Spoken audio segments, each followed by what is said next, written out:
Code versus values, the crypto twist on trust. The annual Edelman Trust Barometer shows society has worsening trust issues. Crypto promises a different type of trust alternative and nudges us toward a new understanding of the word. We hear the term trustless thrown around a lot in crypto, and many are confused by its implications. It is a vague term with several potential meanings, depending on the context.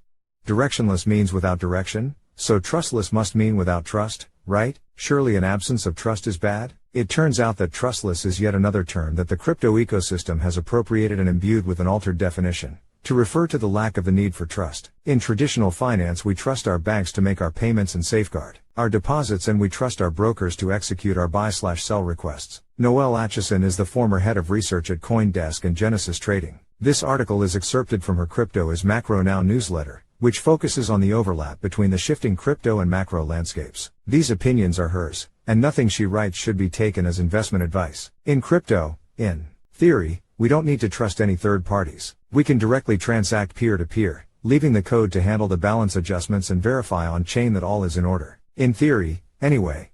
Peeling away layers, we still have to trust the blockchain as well as the interface we use. We even have to trust the miners and/or validators maintaining the network. And in buying our crypto assets, from a centralized exchange or storing it with a centralized custodian, we are trusting middlemen to handle our funds fairly. Unfortunately, not always the case, as we have seen. If we use a decentralized app, we trust the code has no bugs, also not always the case. How do we evaluate trust? Like the air we breathe, our lives are fueled by trust, even in trustless systems. Our society doesn't work without it, and nor will it, no matter how decentralized we get. Trust is why contracts work, empires fall, and people seek community. It is also why the annual Edelman Trust Barometer, published every January, makes such compelling reading. Since 2000, it has been documenting the decline of trust in our society by canvassing 32,000 people across 28 countries, to gauge attitudes toward the institutions that shape the framework of our lives. This year, the main theme is growing polarization, with respondents in the US, Argentina, Spain and others overwhelmingly checking the extremely divided and no solution in sight box. One of the principal drivers of this shift is the declining trust in government, seen as unethical and incompetent, and media, seen as biased and misleading.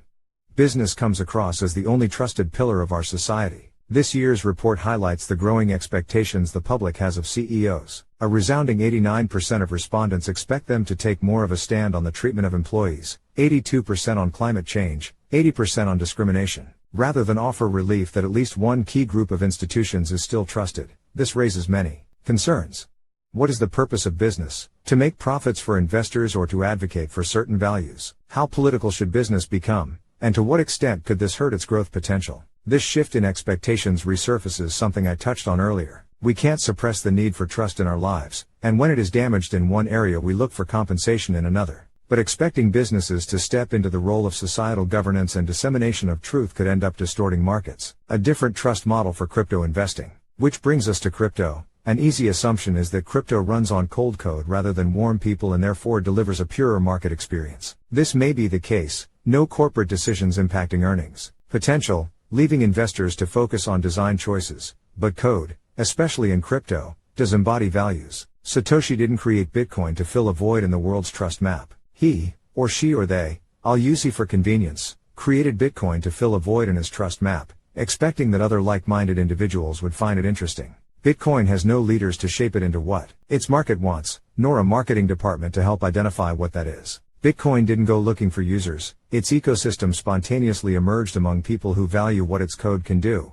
and has grown as more and more people question established market and money orthodoxies. An often misunderstood premise of Bitcoin and similar crypto networks is that they're code written to perform a function that makes them a tool, and tools have many uses, good and bad.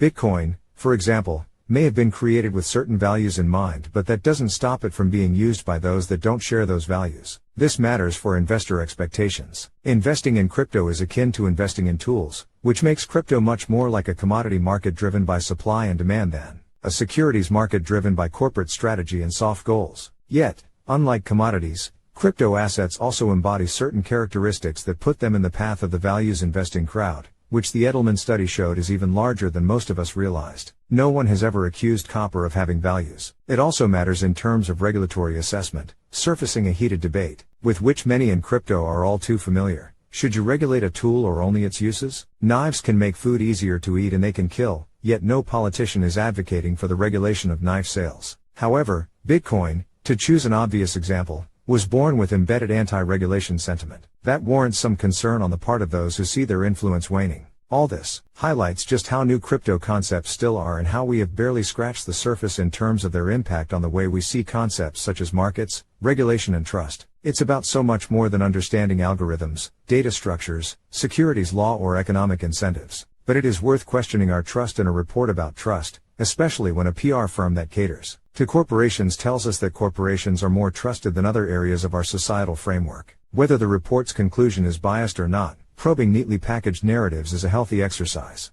Perhaps this is the ultimate utility of the crypto ecosystem. While it continues to test use cases and expand into new market segments, it has given us more than a means to route around selective barriers and a window into a new economic hierarchy. It has also given us a lens through which to question established conventions. As the Edelman report suggests, values and trust are important. It just may turn out, however, that we don't understand them as well as we thought, and that the new tools in the philosophical box will nudge us to think about what they mean for us as individuals and communities. This could, in turn, lead to a deeper awareness of just how these fundamental concepts can shape the next generation of markets and transactions, and what that means for our connections with each other.